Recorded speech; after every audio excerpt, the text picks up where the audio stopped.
Hello everyone, Charles Watts here, the Arsenal correspondent at Goal, joining you on Wednesday morning. I hope everyone is well.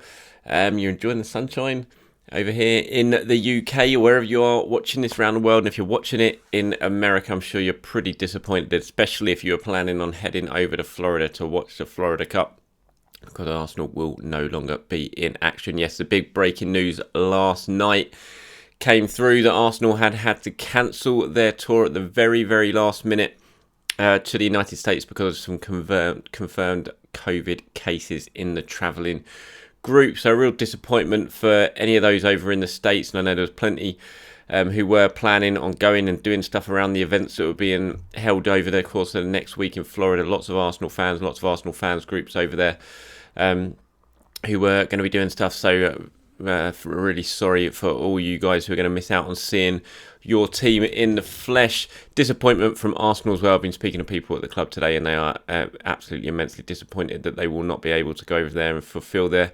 obligations that they were going to have, play the two games against Inter and either Everton and Millonarios, and also take part in the commercial events that they had plan there, where they would get to sort of meet and greet fans as well. And just real disappointment that this has happened. Unfortunately, it's kind of the way of the world at the moment, especially with the way things are going over here in the UK. The fact that restrictions are all now basically being lifted, I just feel like you're going to see this more and more. It's the possibility for massive disruption in the Premier League and in football over here, because clubs can try and keep players in a bubble, but then once they leave the sort of training ground and the whole of the country is moving around freely, then it's just very, very hard to stop this sort of thing happening. It just feels like with all restrictions gone, this is just going to happen more and more, and it's got potential for big disruption in football going forward.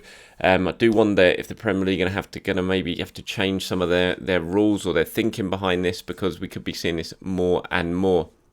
So what's happening at Arsenal now is that the players are able to use London Colney from today. It was deep cleaned last night. The senior squad had been training there for the last couple of days. We don't know who is tested positive. Understandably, Arsenal are keeping names out of it at the moment. We just know it was members of the travelling party, and I think that travelling party was up to 80 people strong, because you obviously got players, coaching staff, analysts, everything going over there. So it was a big travelling party. They were due to fly up from Stansted today on the A380.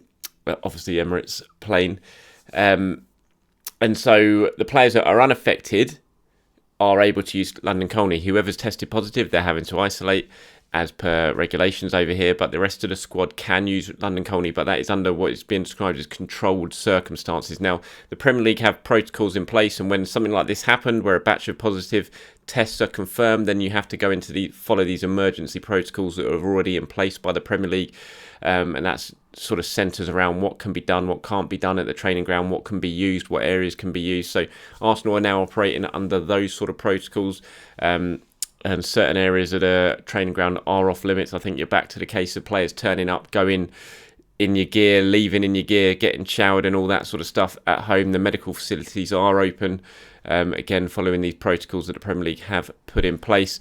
So not ideal preparation for Mikel Arteta. I do wonder secretly, does he think, it's quite nice to just stay here and work with the players rather than having to go over to America and do all the commercial side of things? But I think those two games that Arsenal had planned were obviously going to be very, they were going to be proper matches, really. And I think that was obviously going to be great for preparation ahead of the new Premier League season, which is now only 23 days away. The issue for Arsenal now is finding two friendlies over the course of the next sort of 10 days or so before the Chelsea game on August the 1st. They were due to be playing on Saturday and then Tuesday, and they will continue to try and find opposition to do that. They're going to have to play two friendlies, which at the moment is looking likely. If they do find opposition, will have to be behind closed doors, probably at London Colney. There is the option, I suppose, at the Emirates, you would think, but whether Arsenal would do that, I doubt it. I imagine it's going to be a behind closed doors. Certainly, the person I spoke to today said the likelihood is it would be a behind closed doors training ground. Friendly, not going to be easy to find opposition at this late stage, though, because obviously all the clubs have already booked in their schedules at this stage of pre-season. So finding 3 days to go and play Arsenal at the training ground won't be easy for a lot of clubs, because although they might like to do it, you don't want to tire players out. You don't want to have 2 games in 2 days, 2 games in 3 days, that sort of thing. So it's not going to be easy for Arsenal. You would think they would manage it, and they will manage to find opposition one way or the other.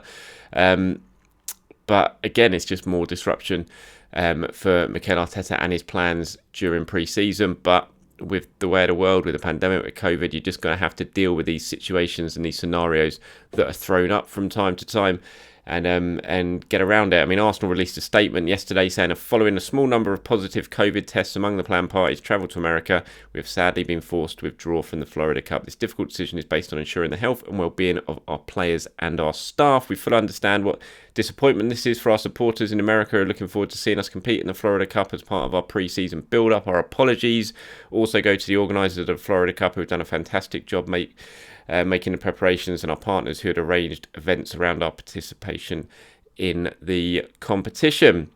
We are glad to say the members of staff who are not currently displaying any COVID symptoms are now in self-isolation at home. We are making alternative arrangements in line with the Premier League protocols to continue our preparations for the new season. So that was a statement Arsenal released late last night. They had to be in prolonged talks with the event organisers, things like that, before releasing that statement. That's why it came so late. Arsenal had a couple of tests done. They had Monday testing, Tuesday testing, and it was after those that the results started to come through on Tuesday afternoon, and it became pretty clear they were going to have to pull out. And yeah, big shame.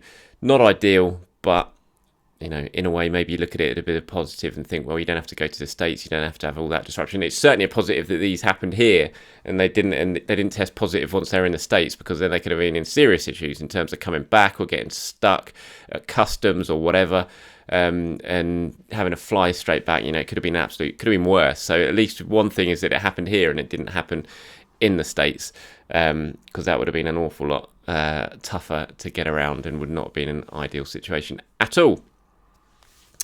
Okay, let's talk a little bit about transfers now, shall we? A few rumours doing the rounds. Tammy Abraham again being linked with a move to Arsenal. £40 million is the number in one report, saying a loan with an obligation to buy next summer for £40 million for Tammy Abraham. Now, I can't say myself that, I can't say if this is right or not, because I don't know at this stage. It's not something that I've been told. But in terms of my opinion on it, I quite like Tammy Abraham, but £40 million for me is actually just a big red flag. Surely, Arsenal can't be paying £40 million for Tammy Abraham. He's only got 1 year left on his contract.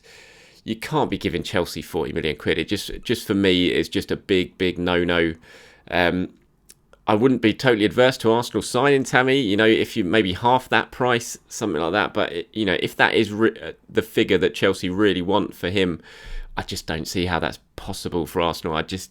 You don't give Chelsea £40 million, and for someone who is a little bit unproven, I would say, yes, he's scored a few goals in the last couple of seasons, but he's far from the finished article, Tammy Abraham. Is he absolutely ruthless in front of goal? I'm not so sure. Just £40 million for me, that is just if that is really genuinely the figure that is potentially being talked about to sign him, then for me that is an absolute move on, please. I mean, you look at some of the figures that Arsenal might be getting for players. Look, Eddie Nketiah, same situation. 1 year left on his contract at Arsenal. England under 21 international. Yes, he's probably a little bit behind Tammy in terms of his development, but still he's scored goals at Premier League level. He's England under 21 record goal scorer. He's scored at European level. 1 year left on his contract like Tammy. You're probably, Arsenal probably looking at about £15 million if they sell Eddie this summer. So £40 million for Tammy just seems way too much. And if that is really what Chelsea are asking for him, then Arsenal should be saying no, thank you very much. I mean, we've had enough Chelsea players as well recently, and that's not a reason to say no to a potential transfer. But just the thought of signing another Chelsea player, if it doesn't work out, it's just no. There's got to be better options out there for if you're going to be seriously signing a striker this summer, which I still look at Arsenal as well, and you got Balogun. He signed his new contract now. If you're going to play him, if he's going to stay here, you got to play him. Why give Chelsea £40 million to bring in a player who's only a couple of years further ahead of Balogun in his development? You got Martinelli as well. Laka's still here. Nothing's happened with Laka yet. Auber obviously is still here. not for me, that one, I have to say. Certainly not for £40 million. You sort of cut that in half, maybe 15, 20 million, then maybe it's an option worth taking, because he's clearly a talented player. He's very young. He's got potential to improve. So I wouldn't be totally adverse to it then, but 40 million, nah, not for me. Okay, on Granit Xhaka as well, lots of talk over in Italy. This is now getting closer and closer. From what I understand, it's still not a done deal, though. I was speaking to someone yesterday about this, and the feeling at Arsenal is still very much, well, they've just got to pay up. They've got to pay the money. We're not going to give Granit Xhaka away for cheap. Arsenal are open to selling Xhaka. Xhaka clearly wants to go to Roma. There's been talk over in Italy that he's going to be meeting up with Roma in their pre-season training camp in Portugal or something next week. But as far as I'm aware, it's not got to that stage yet, and that Roma still haven't agreed a fee with Arsenal. And Arsenal, like I said, they're open to letting Granit Xhaka leave, but they've made it absolutely clear that they need to get a fee that is worth agreeing to. I mean, you've got an international captain who's just had a very good Euros. He's still got time left on his contract. You just can't give him away cheaply. It would just be madness. So, I still think he will end up at Roma. I'm certainly not ruling that out or anything like that. I still think it's a deal that will eventually happen. But in terms of it basically being done, it's not what I've heard yet. I mean, that could move forward very, very quickly. All it takes is one decent offer, one agreement from Roma to pay the sort of money that Arsenal are asking for.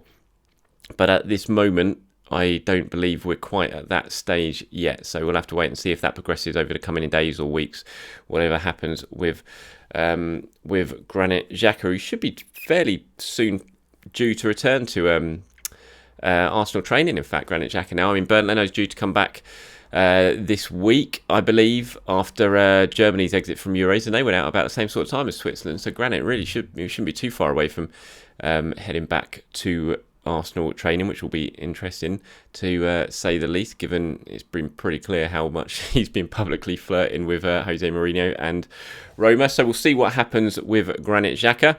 And then you got James Maddison as well, who continues to be linked with a potential move to Arsenal. So the latest on Maddison that we've seen doing around at the moment, Adrian, fantastic reporter over at the Mail, he wrote yesterday a piece, I think it was a joint byline actually, him and Tom Colomos, saying that that Arsenal are ready to sort of step up their interest in James Maddison, potentially offer a couple of players to Leicester to try and sort of tempt them into doing business. The players mentioned there were Ainsley Maitland-Niles and Reece Nelson. Now, Leicester used to be interested in Ainsley Maitland-Niles, so for me that would make perfect sense should it happen. We know that James Maddison is going to be very, very expensive. Arsenal are interested in him. We know that. Genuine interest in Maddison from Arsenal, but it's going to take an awful lot of money. And if you could sweeten the deal potentially by moving on a relatively unwanted player, and you have to say Reece Nelson, Ainsley Maitland-Niles probably fall into that category given their lack of game time under Mikel Arteta, then it would make absolutely perfect sense. And you kind of think for Leicester as well, you're losing someone. You got ready-made, not replacement, because neither of those players are an out-and-out replacement for Maddison, but you got a kind of ready-made Premier League player. And we've just seen Leicester as well. There's a couple of players who've sort of moved on from Leicester as well. So maybe there is an opportunity there to sort of fit into the squad for Ainsley or Reece. We'll have to wait and see how that develops. I mean, Arsenal still want a creative player. That's still a player that they're hunting for this window. Plenty of work to be done. And Maddison, we know the interest is there. It'll just be interesting to see if Arsenal can get this one done. I mean, I've had my say on it before. I would love James Maddison at Arsenal. I still personally, for me, I think if you got a choice between Maddison or Houssem Aouar, I'd probably go for Aouar just because he's so much cheaper. And I think Aouar, for the money that is being quoted or potential price that's being quoted, could be an absolute steal.